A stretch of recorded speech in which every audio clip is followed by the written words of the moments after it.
안녕하세요. 여러분의 희망 멘토 전옥표입니다. 오늘은 여러분하고 같이 꿈과 비전에 대해서 이야기를 나누려고 합니다. 여러분 어릴 때부터 꿈들이 지금 잘 달성이 되었나요? 우리는 어릴 때 꿈과 비전을 달성하기 위하여 열심히 노력은 하지만은 사실은 그 꿈들이 꿈으로 그저 그치는 적이 많이 있지요. 저는 중학교 2학년 때 우연찮게 신춘문예 지방신문에 당선이 된 적이 있었습니다.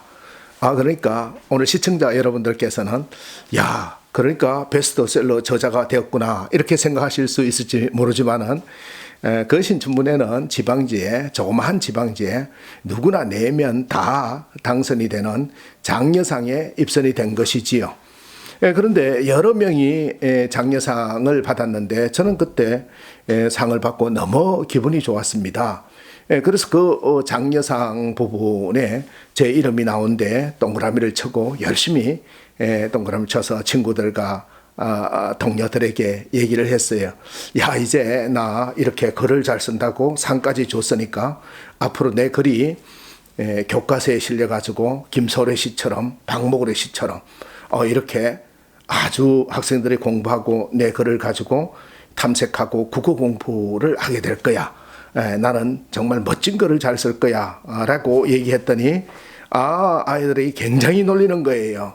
이거 봐라. 대상 받고 금상 받고 은상 받은 사람도 아무 얘기 안 하는데 고작 아무나 내면 받았는 장려상 나도 받았다. 나 2개나 받았어. 3개나 받았어. 이렇게 놀리는 친구들이 있었습니다. 근데 그 얘기를 우리 어머니한테 드렸더니 엄마 나 이제 앞으로 커서 이렇게 글을 잘 써서 학생들이 공부하는 교과서에 실리도록 할 거야 라고 했더니 우리 어머니께서 그래 꿈이 있는 사람은 결코 망하지 않지. 그런데 그 꿈을 달성하려고 그러면 2가지를 꼭 해야 돼. 그걸 네가 명심하면 너는 교과서뿐만 아니라 대한민국에서 유명한 작가가 될 거야. 이렇게 말씀하시는 거예요. 그 2가지가 첫 번째는 포기하지 마라라는 거예요. 꿈을 꾸고 비전을 가졌다면 우리가 그 설레는 출발점이 되었던 그것을 절대로 포기하면 안 된다라는 거예요. 포기하고 싶을 때가 너무나 많지만은 포기하지 마라라는 것이지요. 2번째는 그 포기하지 않기 위하여 그 꿈을 달성하고 그 이룬 상태를 생각하면서 날마다 열심히 연습하고 열심히 노력해야 된다라고 하셨지요. 저는 정말로 포기하지 않고 열심히 노력해 왔습니다. 열심히 섭작을 했고 제가 다른 사람들보다 글을 아주 잘 쓰는 능력이 있다기보다도 정말 많은 섭작을 하고 많은 책을 읽고 하다 보니까 글을 쓰는 게 말하는 것보다 좀 더 편리해진 때가 있었지요. 그러다가 제가 몇 년 전에 책을 내서 200만 독자를 확보한 베스트셀러 저자가 되었습니다. 이런저런 과정 속에서 세월이 지나고 났는데 40년이 흐른 어느 날 지금은 제 글이 학생들의 교과서에 실려서 열심히 공부하고 있게 된 것이지요. 포기하지 않고 열심히 섭작한 결과라고 보고 또 운이 좋았다고 보는 것이지요. 여러분 요즘 초등학교 6학년 교과서를 보면 6학년 교과서가 이렇게 나옵니다. 6학년 이 교과서인데 6학년 교과서 지금 제가 받은 책에는 6학년 1학기 교과서입니다만은 지금은 6학년 2학기 교과서에 실려 있지요. 그 6학년 2학기 그 교과서에 제 글이 실려 있습니다. 그래서 그 글에서 보면은 내 인생의 목적지라는 부분인데 여기 보면은 전옥표 이렇게 실려 있는 것이지요. 내 인생의 목적지가 어디냐. 그래서 이렇게 교과서에 이렇게 실려 있는 것이지요. 이게 40년 만에 이렇게 이루어진 것입니다. 여러분께서는 또 이렇게 생각하실 수가 있을 겁니다.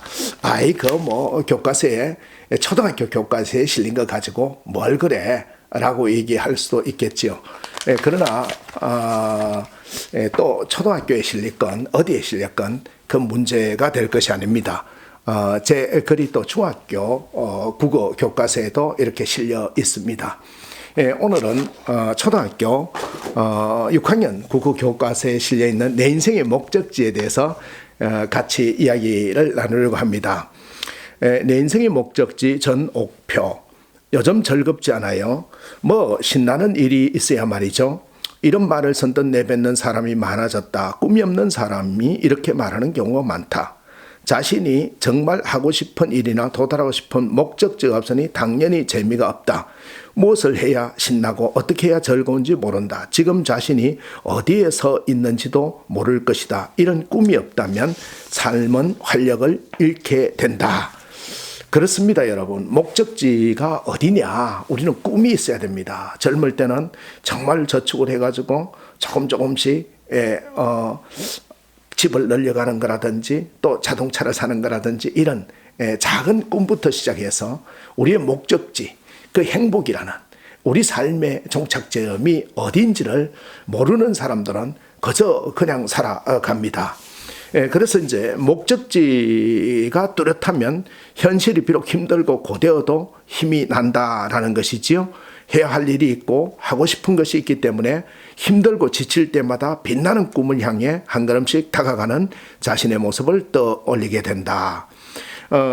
제가 교과서에 실은 글에서 또 그 꿈, 포기하지 않는 꿈, 그 순대를 파는 할머니 얘기를 실었습니다. 시장에서 40년 동안 순대를 팔아 모은 돈으로 가난한 학생들에게 장학금을 준 할머니께서 계시다. 그 할머니께서는 엄동선안에 갈라터진 손으로 힘든 일을 하시면서도 사는 재미가 없다고 말씀하시지 않는다. 할머니의 삶은 겉으로 보면 풍요롭고 편한 것이 아니었다. 할머니께서는 자식도 손자도 없이 애롭게 사셨다. 새벽에 잠도 주무시지 못하고 늙은 몸으로 모진 일을 하면서도 얼굴에는 웃음이 떠나지 않으셨다. 할머니께서는 분명한 목적을 가지고 일을 하셨기 때문이다. 어려운 학생들에게 배움의 기회를 주고 싶어요. 그래서 그들이 이 땅의 훌륭한 인재가 되면 얼마나 좋겠어요. 어려운 상황에서도 삶의 의미를 찾아준 소박하지만 위대한 꿈은 할머니께서 살아가는 원동력이 되었다. 할머니의 꿈은 다른 사람을 위한 것이었지만 꿈을 이루는 동안의 시간은 오롯이 할머니의 몫이었다. 얼마나 할머니가 힘들었을지 모르지만 할머니께서 목적지가 없었다면 하루하루가 얼마나 더덥고 힘들었을지 상상해보자. 꿈이 있었기 때문에 할머니께서는 힘을 내어 일하실 수 있었던 것이다. 목적지를 분명하게 정하면 시간을 낭비하지 않게 된다. 누구나 한 번쯤은 제대로 놀지도 못하고 그렇다고 제대로 공부하는 것도 아닌 채 어영부영 시간을 보낸 적이 있을 것이다. 무엇을 하였는지 쉽게 떠올릴 수 없지만 분명한 것은 그 순간에도 시간은 흘러갔다라는 것이에요. 이렇게 시간을 허비하는 일이 없도록 목적지를 뚜렷하게 정해야 한다. 1년 뒤에는 어떤 모습으로 있을지, 그러기 위해서 무엇을 해야 하는지 끊임없이 고민하고 자신을 돌아봐야 한다. 계속해서 얘기가 이어집니다만은 또 다시 돌아와서 여러분 목적지가 어디입니까? 새하얗게 아무도 사용하지 않은 오늘 하루를 주신 그 전능하신 창조주, 그분께서 주신 이 하루를 우리 인생의 목적지 어디로 가라고 주신 것일까요? 인생의 목적지를 생각하면서 벅차고 감격된 하루를 보내야 되는 것이지요. 저는 교회를 또 운영하고 있습니다. 운영이라 그러기보다도 또 봉사를 하고 있는 것이지요. 제가 목회를 한다 그러니까 큰 교회에 장로로 계시지 뭐 하려고 목회를 하느냐라고 합니다. 목회의 목표가 저명인사고 베스트셀러 저자니까 큰 교회가 될 거다. 사람들은 그렇게 생각했지만 저는 그분들에게 얘기를 했습니다. 단 한 사람이 있더라도 예수님의 12제자처럼 군중에 5,000명을 바라보시지 않고 12제자를 바라보셨던 주님의 얼굴처럼 한 사람 한 사람이 제대로 세워지는 것, 그것이 저의 목회 철학입니다. 라고 했습니다. 그래서 교회를 섬기고 봉사하다 보니까 많은 돈도 들어가고 시간도 들어가고 또 준비를 하려고 그러면 많이 힘들지요. 오히려 교회에서 오히려 사례금을 받고 또 대우를 받고 이런 것이 아니라 벅차고 힘들지만, 그러나 다 우리 성도들이 열심히 노력하고 각자의 삶에서 십자가의 삶을 살아내고 예수 그리스도로 하나님과 동행하는 삶을 살아내고 세상의 가치를 이겨나가는 그런 모습들을 보면서 목회의 보람이 얼마나 큰지 모르겠습니다. 이번에는 아주 오래전에 우리 교회에 나와서 목사님과 한참 얘기를 하고 인생의 어려운 고비들을 겪고 너무 힘들다가 고생해서 미국으로 유학을 이렇게 이제 마음이 정리가 돼서 갔던 그 청년이 아주 미국에서 좋은 대학 인류 대학을 졸업하고 아주 잘 되어가지고 이제 결혼한다고 한국으로 나오게 됩니다. 그 청년이 아주 한 4, 5년 됐죠. 5년도 더 됐습니다. 근데 그 청년이 연락이 왔습니다. 그 부모님이 연락이 와서 목사님, 우리 아이가 이번에 결혼하는데 주례 좀 해주세요. 목사님 때문에 우리 아이가 이렇게 잘 되었고 또 이렇게 배우자도 너무 좋은 사람 만나고 신앙 안에서 하나님을 믿게 되고 이렇게 된 것이 다 목사님 덕분이에요. 얼마나 감사한지 모르겠어요. 얼마나 그 아이가 멋지고 그 부모가 멋진지 모르겠어요. 이것이 목회하는 또 목사로 살아가는 의미 아닐까라고 생각합니다. 저는 경영적인 어떤 부분에서 교회를 운영하는 것도 아니고 또 성경을 많이 파헤쳐 가지고 성경 말씀을 막 공부하는 그런 것도 그렇게 치중하지 않습니다. 예수님처럼 다소 부족하고 연약하더라도 인생의 목적지가 어디인가, 우리가 궁극적으로 가야 될 하나님 나라, 또한 우리가 삶에서 어떤 자세를 취하면서 가야 될 것인지 라는 부분을 바라보면서 40년 동안 시장에서 순대 장사를 했던 그 할머니 모습으로 우리가 살아가다 보면 당당하고 아름다운 사회가 되지 않을까, 그런 생각을 해봅니다. 여행을 갔을 때를 생각해 보면 목적을 세우고 계획을 짜서 여행을 떠나면 훨씬 많은 것을 체험하고 여유롭게 시간을 보낼 수 있다. 그렇지 않고 무작정 여행을 떠나면 우왕좌왕하느라고 제대로 보지도 못하고 시간에 쫓기다 돌아오는 경우가 많다. 우리가 사람은 단순히 잘 먹고 잘 잔다고 해서 행복해지지 않는다. 아무 일도 하지 않고 놀기만 한다면 재미있을 것 같지만 친구들과 아무리 신나게 놀고 온갖 장난을 다 해봐도 언젠가는 시들해지고 허무해지기 마련이다. 목적이 없는 삶은 오히려 고통이다.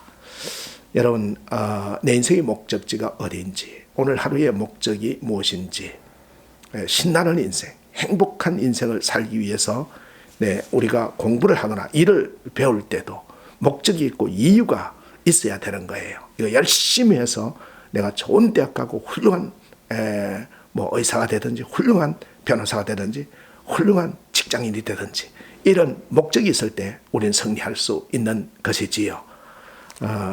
시청자 여러분, 우리 삶에서 우리를 돌아보면서 행복이 무엇인지를 생각해 보시기 바랍니다. 저는 행복을 이렇게 정의합니다. 항상 날마다 순간순간 행복하려고 작정하는 그 자체가 행복이다. 그것은 무슨 얘기냐? 거꾸로 얘기하면 사람이 행복한 때는 성장할 때 행복하다라는 거예요. 여러분, 어제보다 오늘이 낫고 오늘보다 내일이 나을 때 우리는 성장이라는 걸 가지게 됩니다. 저는 은퇴를 하고 또 목회를 하고 이렇게 하다 보니까 옛날보다 수입은 많이 줄어들었지요. 수입도 없고 좀 힘드는 부분이 있어요. 그러다 보면은 사람들은 쇠락하고 또 역성장하고 오히려 퇴보했다고 생각하지요. 그러나 저는 그렇게 생각하지 않습니다. 그 부분에 보다도 더 얻은 것들이 훨씬 더 많거든요. 많은 사람들을 알게 되고 또 하나님과 나와의 관계를 돈독하게 되고 또 자신을 성찰하게 되고 또 더 많은 하루의 삶 속에서 나눔을 갖게 되는 걸 볼 수가 있는 것이지요. 그러한 마음속의 성장, 또한 이웃 간의 깊은 시간의 성장, 또 나누는 봉사의 시간을 늘려나가는 성장, 또 우리 건강을 위해서 노력하는 그런 성장, 또 국가를 위해서 헌신하는 그런 성장들, 이런 것들이 우리를 행복하게 만드는다는 사실을 아시고 하루하루 성장의 목표를 두고 우리 인생의 목적지를 향해서 뚜벅뚜벅 걸어가시기 바랍니다. 저는 유튜브를 통해서 여러분하고 소통하면서 많은 삶의 성찰의 팁을 나누려고 합니다. 계속 같이 하시면 여러분하고 인생의 목적지를 정하는데 큰 도움이 될 거로 믿습니다. 오늘 도움이 되셨다면 구독 버튼과 또 좋아요 또 추천 버튼 많이 눌러주셔서 유튜브에 응원 많이 해주시면 큰 힘이 되겠습니다. 지금까지 여러분의 희망 멘토 전옥표였습니다. 감사합니다.